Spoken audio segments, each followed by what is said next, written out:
আজ আমি তোমাদের কবি শঙ্কর ঘোষের লেখা আয় আরো বেঁধে বেঁধে থাকি এই কবিতাটি সহজ সরলভাবে আলোচনা করে শোনাব। কবিতাটি নেওয়া হয়েছে কবির জলই পাষাণ হয়ে আছে এই কাব্যগ্রন্থ থেকে। তবে কবিতাটির পাঠ করার আগে কবিতাটি কোন পরিপ্রেক্ষিতে লেখা হয়েছে সেটা সম্পর্কে আমি তোমাদের সামান্য কিছু বলবো। কবিতাটি লেখা হয়েছে 2004 খ্রিস্টাব্দের 5ই ফেব্রুয়ারি এবং কবিতাটির বিষয়বস্তু হচ্ছে তৎকালীন পরিস্থিতিতে মধ্যপ্রাচ্যের বিভিন্ন দেশ যেমন ইরাক, ইরান, কুয়েত, কাতার এই সমস্ত দেশগুলির মধ্যে যে অফুরন্ত তেলের ভাণ্ডার রয়েছে সেই তেলের ভাণ্ডারের দখল নিয়ে কুয়েত ও ইরাক এই দুই দেশের মধ্যে যুদ্ধ বাধে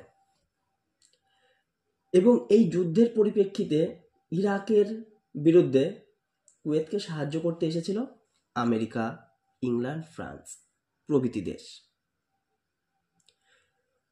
শুধু এই তেলের দখল এটাই এর বিষয়বস্তু না, এর পাশাপাশি তৎকালীন সময়ে বিভিন্ন তালিবানি শক্তির মদতে বিভিন্ন জঙ্গি গোষ্ঠীর আক্রমণ, দেশে দেশে বিভিন্ন রকমের গৃহযুদ্ধ, ইরাক, আফগানিস্তান, প্যালেস্তাইনের মতো বিভিন্ন জায়গায় তখন শুরু হয়েছে বিভিন্ন রকমের যুদ্ধের ভয়াবহ পরিস্থিতি।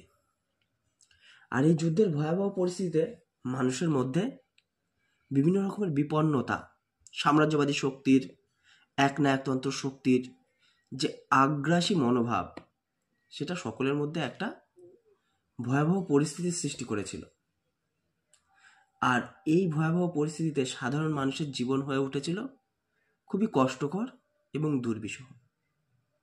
তবে শুধু মধ্যপ্রাচ্যের দেশই নয়, এই পরিস্থিতিটা মধ্যপ্রাচ্যের দেশ সময় এবং সীমাকে অতিক্রম করে সারা বিশ্বেরই একটা সাধারণ সমস্যায় পরিণত হয়েছিল।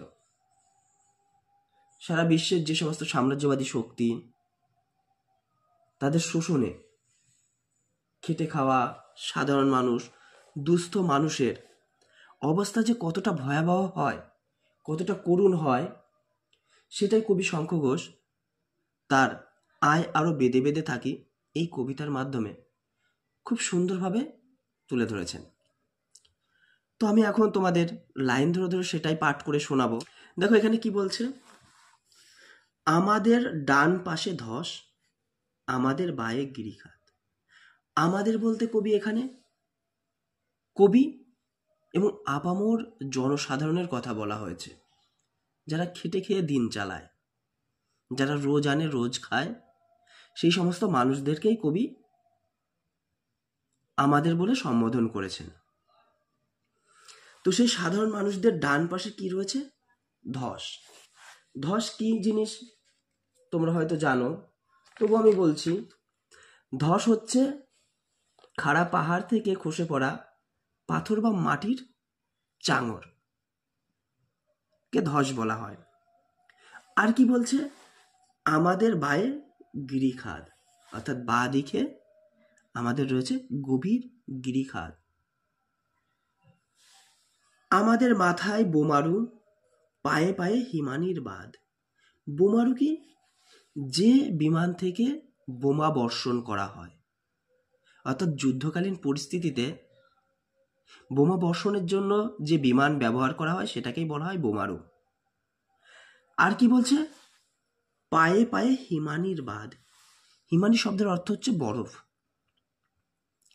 তো কবি এখানে এই 4টে লাইনের দ্বারা সুন্দরভাবে তুলে ধরেছেন যে সাধারণ মানুষের চারিদিকে বিপদ, তার ডানে বিপদ, তার বায়ে বিপদ, এমনকি আকাশপথেও বিপদ এবং পায়ের তলায় বিপদ। তাদের চলার কোনো রাস্তা নেই, তারা চারদিক দিয়েই আক্রান্ত সাধারণ মানুষ। আমাদের পথ নেই কোনো, আমাদের ঘর গেছে উড়ে। অর্থাৎ এখানে বুঝতেই পারছো তোমরা, কবি বলছে যে সাধারণ মানুষের যাওয়ার কোনো রাস্তা নেই, সমস্ত দিক দিয়ে তাদের রাস্তাগুলোকে আটকে দিয়েছে যুদ্ধময় পরিস্থিতিতে রাজনৈতিক শক্তির দ্বারা, সাম্রাজ্যবাদী শক্তির দ্বারা তারা হয়ে পড়েছে আবদ্ধ, এবং তাদের যে থাকার ঘর, তাদের যে বাসস্থান, সেটাও বলছে নেই। তারপরে দেখো, আমাদের শিশুদের সব ছড়ানো রয়েছে কাছে দূরে। সেই অসুখী একজন কবিতার মতোই এখানেও দেখো পরিষ্কার যে সাম্রাজ্যবাদী শক্তির আক্রমণে আমাদের, অর্থাৎ সাধারণ মানুষের ভবিষ্যৎ যে প্রজন্ম, সেই ছোট ছোট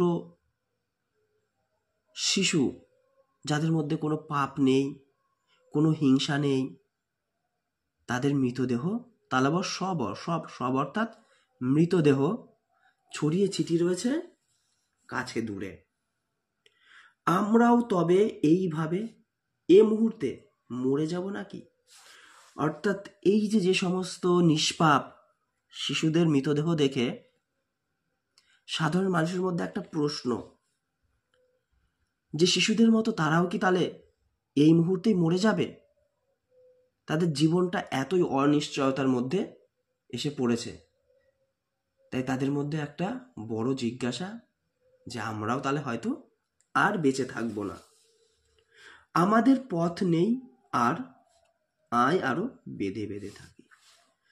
অর্থাৎ সাধারণ খেটে খাওয়া মানুষের যেমন চারিদিকের বিপদ, তার পাশাপাশি তারা যাদেরকে অবলম্বন করে তাদের ভবিষ্যৎকে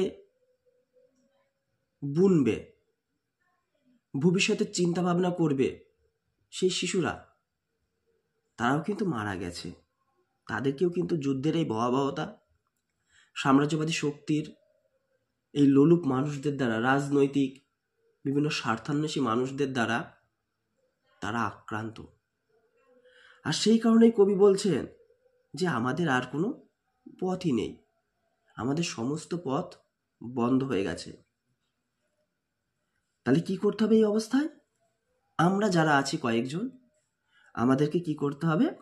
বেঁধে বেঁধে থাকতে হবে, অর্থাৎ পরস্পরকে সহায়তা করতে হবে, পরস্পরের সাথে থাকতে হবে। আচ্ছা, এর পাশাপাশি দেখো কি বলছে, আমাদের ইতিহাস নেই। অর্থাৎ এই সমস্ত সাধারণ খেটে খাওয়া মানুষদের বলছে কোনো ইতিহাস নেই। কারণ আমরা যদি আমাদের ইতিহাসের পৃষ্ঠা উল্টে দেখি, তাহলে দেখব সেখানে সাধারণ খেটে খাওয়া মানুষদের কোনো জায়গায় দেওয়া হয়নি। সেখানে জায়গা পেয়েছে রাজরাজরা, জমিদার, মহাজন, ধনী লোকেরা। সেখানে খেটে খাওয়া মানুষের কোনোই জায়গা নেই। তাই কবি বলছেন যে আমাদের ইতিহাস নেই। তারপরে কি, অথবা এমনই ইতিহাস। এর পাশাপাশি কবি বলছেন কি, যে হয়তো সাধারণ মানুষের ইতিহাসটাই এমন যে তারা সবসময় উপেক্ষিত, ইতিহাসও যেন তাদের উপেক্ষা করে চলে গেছে, যে কারণে ইতিহাসের পৃষ্ঠায় তারা যেন কোনো জায়গায় পায়নি। তারপরে কি বলছে, আমাদের চোখ মুখ ঢাকা, আমরা ভিখারি 12 মাস। অর্থাৎ এই সমস্ত সাধারণ মানুষ, এদের যেন স্পষ্ট কথা বলা, প্রতিবাদ করা, নিজের মত প্রকাশ করার মতো অবস্থা নেই। এরা যেন সবসময় পরাধীন, অন্যের ইশারায় চলছে এবং অন্যের দেখানো রাস্তায় যেন এরা হেঁটে চলেছে। তাই এরা বলছে কি, আমাদের যেন চোখ মুখ ঢাকা, অর্থাৎ তারা অন্ধের মতোই অন্যের ইশারায় সারা জীবন, সেই অতীত থেকে এখনো বর্তমান পর্যন্ত যেন অন্যের ইশারায় তারা যেন হেঁটে চলেছে। কি বলছে তার পাশাপাশি, আমরা ভিখারি 12 মাস। অর্থাৎ ইতিহাসকে পর্যালোচনা করলে আমরা দেখতে পাবো যে সমস্ত খেটে খাওয়া, দিন আনা দিন মজুর যে সমস্ত সাধারণ মানুষ, তারা তাদের পারিশ্রমিক পায় না, তারা তাদের যথার্থ পরিশ্রমের মাধ্যমে যথার্থ উপার্জন করতে পারে না। তাদেরকে সব জায়গায় অবহেলা করা হয়, তাদেরকে সব জায়গায় প্রত্যাখ্যান করা হয়, তাদের ন্যায্য বেতন থেকে, ন্যায্য পাওনা থেকে। তাই তাদের অবস্থা হচ্ছে ভিখারির মতো। পৃথিবী হয়তো বেঁচে আছে, পৃথিবী হয়তো মরে গেছে। কবি এখানে বলছে পৃথিবী হয়তো বেঁচে আছে। কেন? যে এই যে রাজনৈতিক স্বার্থান্বেষী, লোভী, এই যে মানুষজন, এদের শোষণ কিন্তু চলেই আসছে সেই অতীত থেকে এখনো পর্যন্ত বর্তমান। এদের সেই চলে আসা ইতিহাসের উপর ভিত্তি করেই কবির মনে হচ্ছে পৃথিবী হয়তো বেঁচে আছে। তার পাশাপাশি কবি আর একটা লাইনও বলছে, পৃথিবী হয়তো মরে গেছে। কেন কবির এমন মনে হয়েছে? কারণ খেটে খাওয়া সাধারণ মানুষের যে ভবিষ্যৎ, যে সমস্ত শিশু যাদের মুখের দিকে তাকিয়ে সাধারণ খেটে খাওয়া মানুষরা তাদের পরিশ্রমের মাত্রাটা যেন আরও একটু বেশি করতে পারত, কিন্তু সেটা সম্ভব নয়। কারণ তাদের ভবিষ্যতের যে সমস্ত শিশুরা রয়েছে নিষ্পাপ ফুলের মতো, তারা সবাই কিন্তু আজ মারা গেছে। তাদের সব দেহ এখানে এখানে ছড়িয়ে ছিটিয়ে রয়েছে। তাদের কাছে মনে হচ্ছে পৃথিবীটা যেন থেমে গেছে, আর থেমে যাওয়া মানেই মৃত্যু। তো পৃথিবীটাও হয়তো সাধারণ মানুষের কাছে মনে হচ্ছে হয়তো সেটা মরে গেছে। আমাদের কথা কে বা জানে, আমরা ফিরেছি দৌড়ে দৌড়ে। অর্থাৎ ইতিহাসের পাতায় মানুষের মুখে সাধারণ মানুষেরই কোনোই জায়গা নেই। তারা সব জায়গায় উপেক্ষিত, তাদের কথা যেন কেউই জানে না। আর এই সমস্ত সাধারণ মানুষরা কি করেছে? প্রত্যেকের দৌড়ে দৌড়ে ঘরে ঘরে গিয়ে ঘুরেছে, কিন্তু কোথাও এরা কিন্তু তাদের মূল্যটা পায়নি, তাদের যথার্থ মর্যাদাটা পায়নি। সব জায়গা থেকেই তাদের উপেক্ষা করা হয়েছে। তারপরে বলছেন, কিছুই কোথাও যদি নেই, অর্থাৎ চারিদিকেই যখন শুধু হতাশা, বিপদ, প্রতি পদে পদে সমস্যা, সব দিকেই যেন অন্ধকার, কোনো দিকে আশার আলো যেহেতু নেই, তবু তো কজন আছে বাকি। অর্থাৎ এই হতাশময় পরিস্থিতিতে, এই নিরাশার এক বাতাবরণে তবু কবিদের মনে একটু আশা। সাধারণ মানুষের প্রতিনিধি কবি বলছেন যে তবুও তো আমরা কয়েকজন বাকি আছি, অর্থাৎ আমরা কয়েকজন তো জীবিত আছি। আয় আরো হাতে হাত রেখে, আয় আরো বেঁধে বেঁধে থাকি। অর্থাৎ আমরা যে অবশিষ্ট কয়েকজন আছি, এই বিপর্যয়ের অবস্থায়, এই প্রতিকূল পরিবেশে আমাদের কি করতে হবে? হাতে হাত রেখে এবং বেঁধে বেঁধে থাকতে হবে। একের বিপদে অন্যকে সাহায্য করতে হবে, পরস্পর পরস্পরের প্রতি সহায়তার হাত বাড়িয়ে দিতে হবে, পরস্পর পরস্পরকে সাহায্য করতে হবে এবং দল বেঁধে থাকতে হবে। তবেই হয়তো এই যে যে সাম্রাজ্যলোভী স্বার্থান্বেষী মানুষের যে অরাজকতার একটা বাতাবরণ তৈরি হয়েছে, একটা পরিবেশ সৃষ্টি হয়েছে, যদি সাধারণ মানুষ পরস্পর পরস্পরের সঙ্গে একসাথে থাকে, আপদে বিপদে পরস্পর পরস্পরের পাশে দাঁড়ায়, তাহলে হয়তো তারা বেঁচে গেলেও বেঁচে যেতে পারে। কবিতার শেষে অর্থাৎ কবি সাধারণ মানুষের মধ্যে একটু আশার আলো ফুটিয়ে তুলেছেন, এবং সেই আশাটা সফলতায় তখনই পৌঁছাবে যদি তারা পরস্পর পরস্পরের প্রতি সহায়তার হাতটা বাড়িয়ে দেয়, একে অপরের আপদে বিপদে যদি পাশে দাঁড়ায়।